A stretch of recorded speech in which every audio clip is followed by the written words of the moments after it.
के रहस्य को पेचीदा बनाने में सरकारी दस्तावेज काफी है।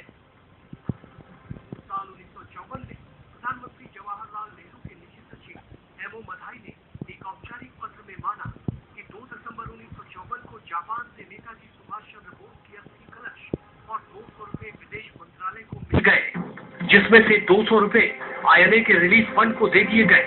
लेकिन पत्र में ये नहीं बताया गया कि नेताजी के अस्थि कलश को कहां रखा गया है। आखिर सरकार ने देश को अस्थि कलश की जानकारी क्यों नहीं दी?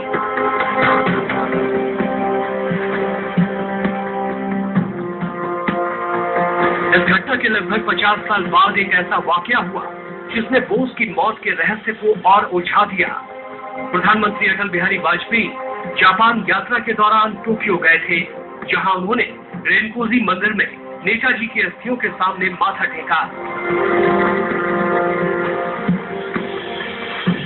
लेकिन अब सवाल उठता है कि अगर नेहरू के निजी सचिव एमओ मथाई के पत्र को सही माने तो नेताजी का अस्थि कलश साल 1954 को भारत आ चुका था।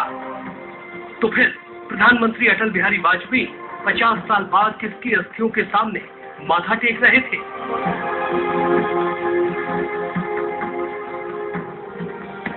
इतना ही नहीं, प्रधानमंत्री अटल बिहारी वाजपेयी का एक और पत्र मौत की बुद्धि को और भी उलझा देता है, जिसमें उन्होंने लिखा है कि सरकार को नहीं लगता कि टोक्यो के रेनकोजी मंदिर से नेताजी के अस्थि कलश को भारत लाने की जरूरत है। यानी एक बार फिर बोस की मौत की बुद्धि सुलझने की बजाय उलझ गई।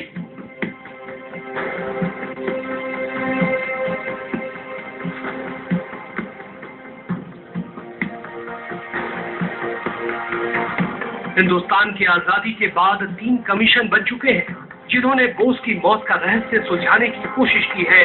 सबसे पहला आयोग साल 1956 में बनाया गया, जिसका जिम्मा शाहनवाज आयोग को सौंपा गया। इस आयोग ने अपनी रिपोर्ट में बताया कि बोस की मौत विमान हादसे में हुई है।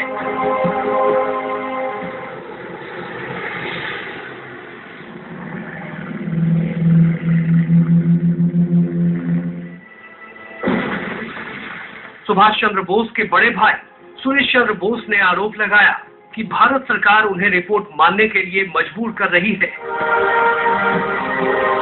यानी बोस की मौत का रहस्य ही रह गया।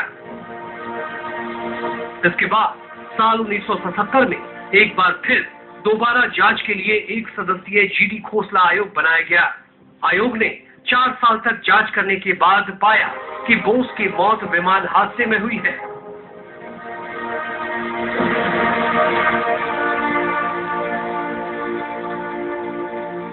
लेकिन इन दोनों आयोगों में एक चौंकाने वाली बात सामने आई। दोनों आयोगों में किसी ने भी ताइवान सरकार से पूछताछ नहीं की, जबकि विमान दुर्घटना ताइवान में हुई थी। आखिर ये कैसी जांच थी जिसमें विमान हादसे वाली जगह पर कोई जांच पड़ताल नहीं की गई? मतलब साफ है कि जांच की आड़ में आयोग ने देश को गुमराह किया।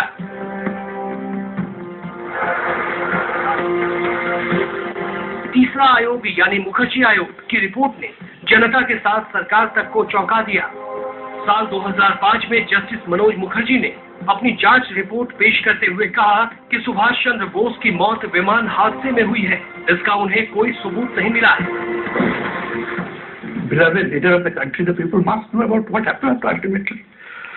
My findings are, so to speak, is partial in the sense that I have already said the earlier findings of his death is not correct. They should not be. आयोग की इस रिपोर्ट पर बौखलाई सरकार ने इस रिपोर्ट को पूरी तरह से खारिज कर दिया।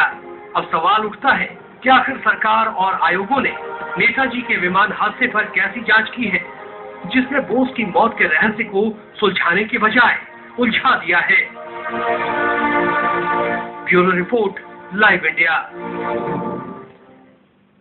सुभाष चंद्र बोस भारत के ऐसे तेजस्वी नेता जिसने भारत को आजाद कराने का सपना देखा और पूरी दुनिया में भारत की आजादी के लिए संघर्ष किया। अब भारत के लोगों को उम्मीद है कि एक ना एक दिन बोस की मौत से जुड़ा रहस्य जरूर सामने आएगा।